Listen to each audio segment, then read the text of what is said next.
to Von Miller's vlog. It's been a while since I posted. A lot of stuff has been happening. The delay in the vlogs has been due to all type of things happening in my life. I got COVID, the new year, the last minute push for the #2 seed. So I just had a lot of stuff that really got in the way of me making vlogs for you guys, but I'm gonna take us all the way back and I'm gonna fit everybody in. Right at the beginning of December, right after our last vlog, I flew to see my son Valor in Denver. Hey, Fat Dad. You remember this? It was the first time I had seen him in about 8 weeks. Maybe even longer than that. It was the first time I had seen him since I had been in LA.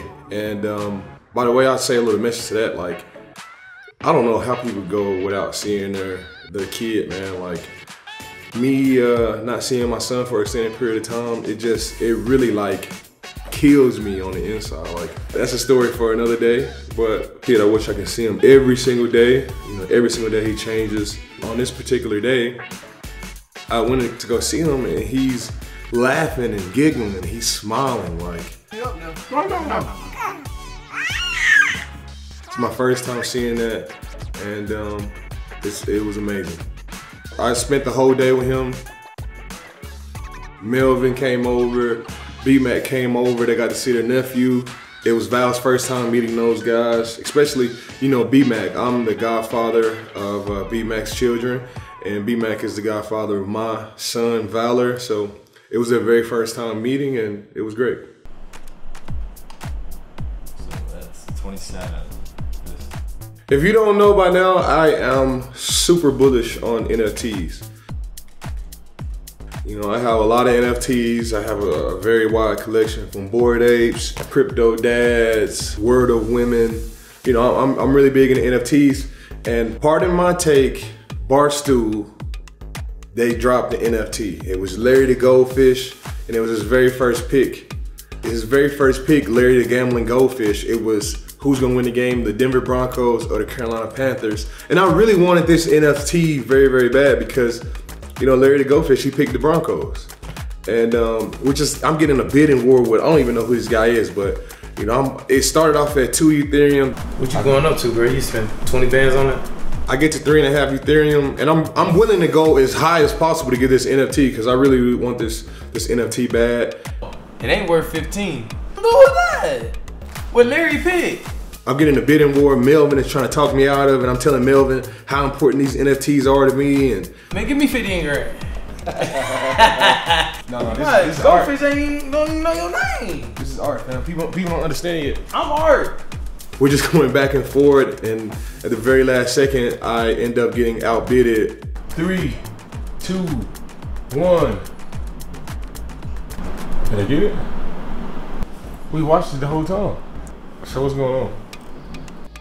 I really don't understand how I got outbid because I was ready to go to the max on this NFT. It just happened, you know, the internet just got in the way and I ended up losing. It was a great trip to see my son Valor. We had a great time in Denver and I'm headed back to LA.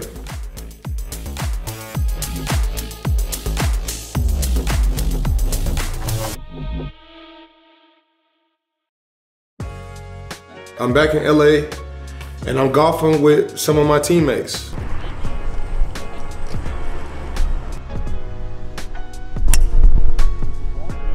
Mike, Hoyt, Jonah, and a couple of my boys. We have a golf outing. T-Law, you know, I got my boys out here. We're golfing at Tierra Hada.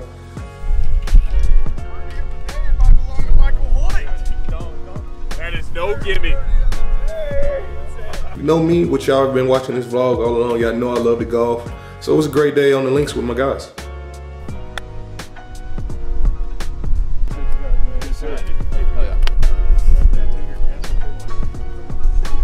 You know, we had a great day on the links. You know, I'm having fun. You know, I get home, my mom calls me. And you know, I've been knowing my mom 32 years, so I knew something was wrong. She told me, she asked me what I was doing, and I told her I was just about to eat. She was like, all right, call me when you're gonna eat. And I'm like, Mom, just tell me what's going on. She was like, am I sitting down? And I'm like, yeah, I'm sitting down. And she was like, all right, DT just passed away. And I said, what? And she was like, Damaris just passed away. And even when I think about it now, it's just like, you know, it's still like a shock that it's like even real, you know. He had been telling me about, like, you know, these seizures and stuff that he was having, and you know, I had saw him at the Peyton Manning Hall of Fame ceremony, and we were talking about, you know, his condition, and you know, he was telling me what's going on, and you know, I just never thought that it would lead to like this. You know, I was aware of him, you know, having seizures, but DT was just the type of guy that he really didn't ask like for too much from anybody. But you know, if I would have known, like, you know, he was having seizures like that and it was that serious, if he just would have said anything, like if he would have been like, it's not his fault, it's not anybody's fault, but you know, if he just would have, like, you know, told me what was like for really what was going on, you know, I would have stopped everything that I'm doing. Like, I would have stopped everything that I'm doing, like football, all of this shit. Like, I would have went to go like make sure he was straight, you know. But that's, you know, he probably didn't want that, man. But you know, found out that my guy had, you know, passed away, and it's still like, you know, it's still like tough to even think about. Like DT, that was like my dog. You know, I went across the world with DT, played with DT on the team for 8 years. You know, I always used to call him like my son. You know, he was my oldest son. He used to say I was his oldest son. And you know, my dad and his dad were really cool. My mom and his mom were really cool. And it's just like, you know, a really sad time. And you know, the one positive thing that you can get away from this is like, man, you gotta check up on your people, man. Like, you gotta check up on your people. You gotta, like, you know, really like keep in touch with, you know, all of your guys, you know. And what they did when he passed away is, you know, I started talking to TJ Ward more. I started talking to Aqib Talib more. I started talking to, you know, Kayvon Webster, you know, more, and all the guys that we really shared the football field and locker room with, man. It really brought us, you know, closer, man. And even thinking about, you know, DT passing away was tough. And I think, you know, we played the Arizona Cardinals. You know, I hit up the Broncos you know, they had like a sticker that they put on all the Bronco helmets, and I hit up the Broncos to see if I could get that same sticker to put on my helmet. And man, yeah, it's just, he was 33 years old when he passed away, and you know, that week was crazy. I went from, you know, seeing my son Valor, golfing, and then, you know, DT passing away, man. It was a super duper tough time. You know, right after that, I had to play in a game Monday night versus the Cardinals. You know, Cardinals was a super tough team. I think they only lost 2 games going into the game that we played them. You know, we're #1 seed in the NFC. You know, I was playing for something greater than myself. I was playing for DT, man, and I just felt it. I felt it in that game. Like, that's why I didn't wear my sleeves. I went back to the old school Von, like Super Bowl 50 Von with my arms out, and I just got like the little sleeve. I wanted to be a version of myself that DT really wanted me to be. And you know, somehow we pull it off. You know, somehow we go to Arizona and we pull off this amazing game. And you know, 5 days after that, like, we have a whole COVID outbreak on the team. I ended up getting COVID. I ended up testing positive for COVID for the 2nd time on that Thursday. And you know, the very first time I had COVID, like, I was really down, like, for like 10 days. So I'm thinking like, it's gonna be the same type of, you know, thing. I'm gonna be down. Marcus tested negative on Monday, positive on Monday, and he called us on Friday that he was good. He showed us the test. He passed on Friday. So he was 4 days? 4 days. So I should be good by tomorrow. So. Everybody in my crib here in LA had COVID. You know, my camera guy, Ben Swanson, my cousin Trey. You know, my little brother, he was the only one, he left us here. He left us here while we had COVID, which was the smart thing to do. And I'm really like battling this COVID thing. I'm taking all my vitamins, taking all my protein, you know, I'm getting sleep. I'm really just playing Call of Duty every single day. Like, I'm literally playing Call of Duty every day. I'm on the couch every day, doing 10-hour days on Call of Duty. And I'm testing every day with the Rams.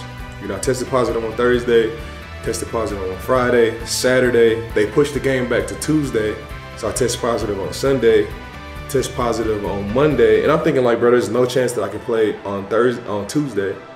and then I go take a test at 6 a.m. on game day, and they tell me that I'm negative. So I literally went from the couch to the football game, and I ended up getting a sack. This ended up being one of my best games as a Ram. I get a sack, a couple of tackles for losses, and I did all of this straight off of the couch, like straight off of the COVID list, man, and it really felt good. I was joking with my coach, Thad, that hey, I don't even have to come to work. I can just chill on the couch and I can just go play. But it was that was definitely a first that I ever like played in the game, didn't do anything, and then played in another game and had success. So, 11 years in, I think it's just second nature for me. Yeah, I mean, we're just halfway through December. But I'm gonna call it for this vlog, and I'm gonna come out with a part 2 vlog. I'm gonna catch everybody up on what's going on, so you don't wanna miss next week's.